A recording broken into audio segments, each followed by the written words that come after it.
প্রিয় শিক্ষার্থীবৃন্দ, আসসালামু আলাইকুম। বিক্রমপুর আদর্শ কলেজের একাদশ শ্রেণীর বিজ্ঞান বিভাগের ছাত্রছাত্রীদের রসায়ন প্রথম পত্রের অনলাইন ক্লাসে শুভেচ্ছা জানাচ্ছি। আজকে তোমাদের ক্লাসের সংখ্যা 27। আজকের ক্লাসে আমি তোমাদের তৃতীয় অধ্যায়ের একটি বিষয়, সেটা হচ্ছে হাইব্রিডাইজেশন বা সংকরীকরণ পড়াবো। প্রথমে আমরা সংকরীকরণ বা হাইব্রিডাইজেশনের সংজ্ঞাটা জেনে নেব। সংজ্ঞাটি হচ্ছে প্রায় সমান শক্তি সম্পন্ন একাধিক অরবিটাল একে অপরের সাথে মিলিত হয়ে যদি সমান শক্তির এবং সমান সংখ্যক হাইব্রিড অরবিটাল উৎপন্ন করে, তবে এই প্রসেসটাকে বলা হয় হাইব্রিডাইজেশন এবং উৎপন্ন প্রত্যেকটি অরবিটালকে হাইব্রিড অরবিটাল বলা হয়। হাইব্রিডাইজেশন বা সংকরীকরণ বিষয়টি বোঝার জন্য আমরা উদাহরণ হিসেবে মিথেন অণুকে বিবেচনা করি। মিথেন অণুর সংকেত তো তোমরা সবাই জানো এবং এর গাঠনিক সংকেতও জানো। গাঠনিক সংকেতটা হচ্ছে এরকম। আর আমরা আরেকটি বিষয়ও জানি, সেটা হচ্ছে যে মিথেন অণুতে সমযোজী বন্ধন বিদ্যমান, অর্থাৎ একটি কার্বন পরমাণুর সাথে 4টি কার্বন হাইড্রোজেন 4টি সমযোজী বন্ধন বিদ্যমান।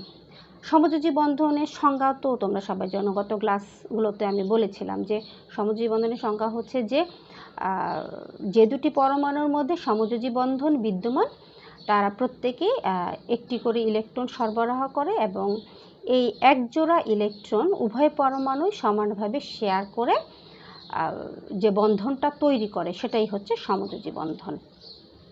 তো এখানে মিথেনের সাথে, অর্থাৎ মিথেন অণুতে কার্বন হাইড্রোজেন 4টি সমযোজী বন্ধন বিদ্যমান আছে, আমরা দেখতে পাচ্ছি। তো এখানে এই মিথেনের বন্ধনটা যদি আমরা একটু দেখাতে চাই, তাহলে দেখো কীরকম হবার কথা, এটা একটু দেখিয়ে দিচ্ছি তোমাদেরকে। দেখো, কার্বনের ইলেকট্রন বিন্যাস হচ্ছে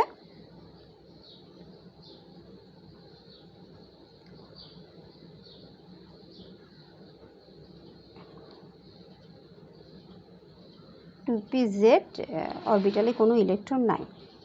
এখানে যেহেতু কার্বন হাইড্রোজেন 4টি সমযোজী বন্ধন বিদ্যমান, এই কারণে কি লাগবে যে তাহলে যেহেতু 4টি সমযোজী বন্ধন বিদ্যমান, তাহলে সমযোজী বন্ধনের সংজ্ঞা অনুসারে কার্বনের কি লাগবে? 4টি বেজোড় বা আনপেয়ার ইলেকট্রন লাগবে। কিন্তু এখানে আমরা দেখতে পাচ্ছি কি বেজোড় ইলেকট্রন আছে মাত্র 2টো। এই কারণে কি হয়ে যাবে, কার্বনের 2s অরবিটালের একটা ইলেকট্রন উত্তেজিত হয়ে 2p(z) অরবিটালে যাবে, অর্থাৎ এরকম ঘটবে।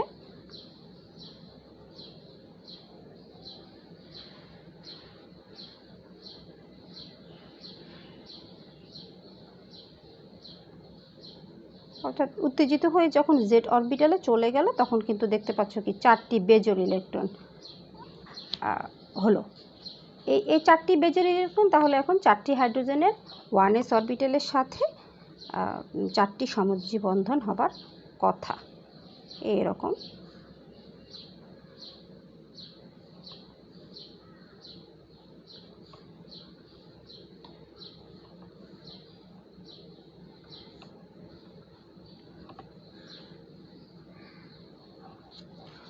এইরকম দেখো।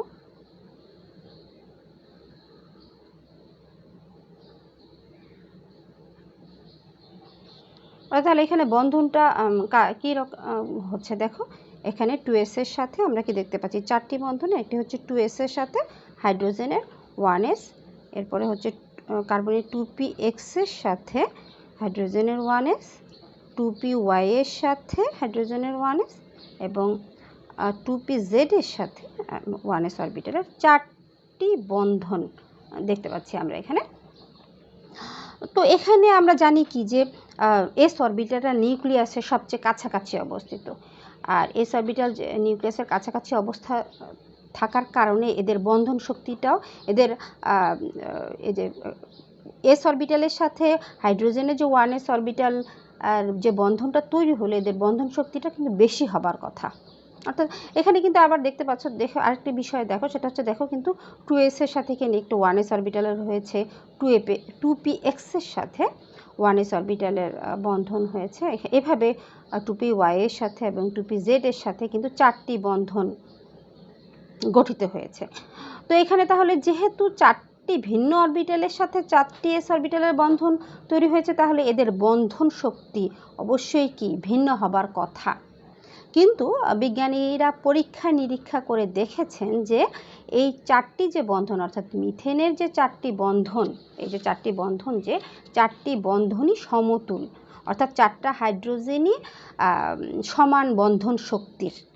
এবং আমরা একটা উদাহরণ সাহায্যেও বিষয়টা একটু দেখাতে পারি। যেমন ধরো আমরা তো এসএসসিতে এই বিক্রিয়াটা তো আমরা সবাই দেখেছি, মিথেনের যে বিক্রিয়াটা, অর্থাৎ মিথেনের সাথে ক্লোরিন যে বিক্রিয়া করে, ক্লোরিন বিক্রিয়া করে কি করে, মিথাইল ক্লোরাইড এবং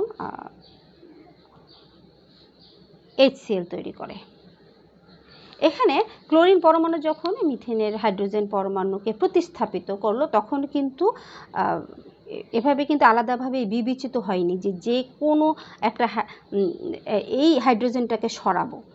তো এক্ষেত্রে কিন্তু দেখো যে কোনো একটা হাইড্রোজেন সে ক্লোরিন পরমাণু কিন্তু সরিয়ে মিথাইল ক্লোরাইড তৈরি হয়েছে।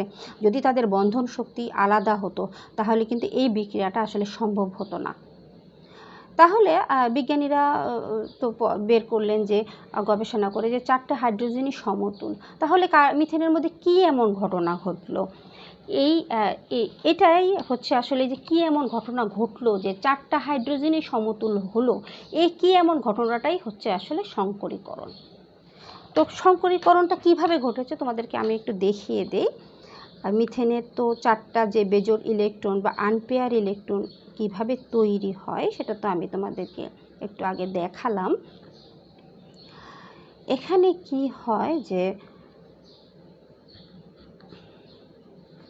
2py আর একটা হচ্ছে 2pz এর যে 4টা বেজোড় ইলেকট্রন থাকে, এরা কি করে একে অপরের সাথে এভাবে মিলিত হয়, মিলিত হয়ে 4টি সমান শক্তির সমান সংখ্যক অরবিটাল তৈরি করে। অর্থাৎ এখানে দেখো কি হয়, অর্থাৎ একটা s এবং 3টা p অরবিটাল মিলিত হচ্ছে। একটা s যেহেতু হয় এই জন্য আমরা কি লিখব, একটা s, আর 3টা p যেহেতু এই জন্য p3। আর উপরের যে একটা ইলেকট্রন আছে সেটাকে আমরা এইভাবে লিখব। যেহেতু 4টি অরবিটাল মিলিত হয়েছে এই কারণে 4টি সংকর অরবিটাল তৈরি হবে।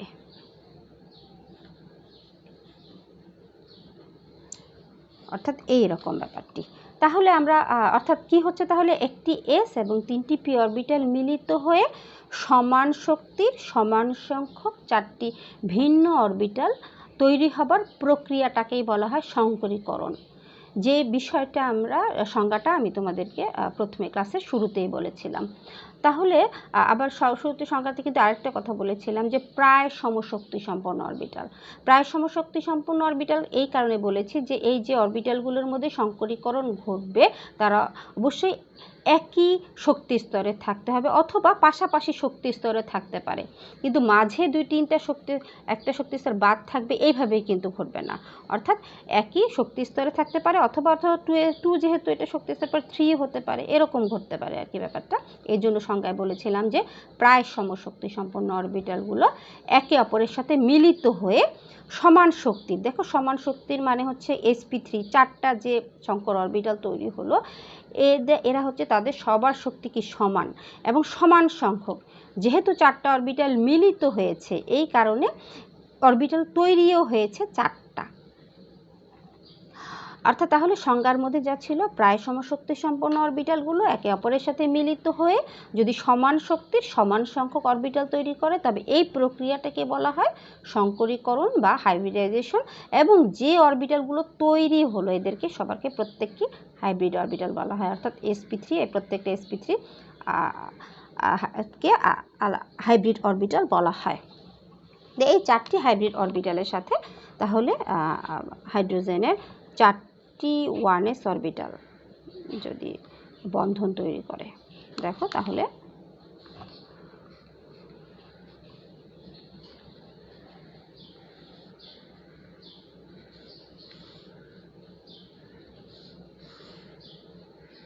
অর্থাৎ এইরকম sp3 এর সাথে এখানে একটা বন্ধন সমযোজী বন্ধন, এখানে একটি অর্থাৎ এখানে মোট চারটি দেখো সমযোজী বন্ধন তৈরি হচ্ছে। অর্থাৎ এখন কিন্তু আর আগের মতো দেখো পার্থক্য থাকলো না, কিন্তু এখন কিন্তু তাহলে চারটি যে হাইব্রিড অরবিটাল যে চারটি যে বন্ধন তৈরি হলো সবগুলোই কিন্তু sp3 এর সাথে s, অর্থাৎ চারটি বন্ধনই sp3s বন্ধন তৈরি হলো। তাহলে এখন কিন্তু আমরা কি বলতে পারি যে চারটা বন্ধনই সমতুল, এ কথাটা আমরা বলতে পারি। সংকরীকরণ বিষয়টা আমরা যদি আরেকটু বুঝতে চাই, যেমন ধরো আমাদের কলেজটা কি মুন্সিগঞ্জের সিরাজদি খান থানায় অবস্থিত। আমরা জানি কি মুন্সিগঞ্জে সিরাজদি খানে অথবা মুন্সিগঞ্জে আলু অনেক ভালো জন্মায়।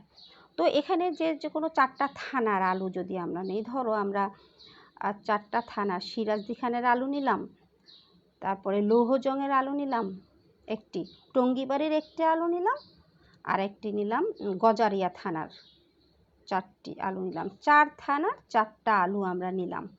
এরপরে এই চারটি আলুকে আমরা সিদ্ধ করলাম, একসাথে সিদ্ধ করে ভর্তা বানালাম। ভর্তা বানানোর পরে তাদেরকে আমরা আলাদা আলাদা করে আবার চারটা ভাগে ভাগ করলাম। চারটা ভাগে ধরো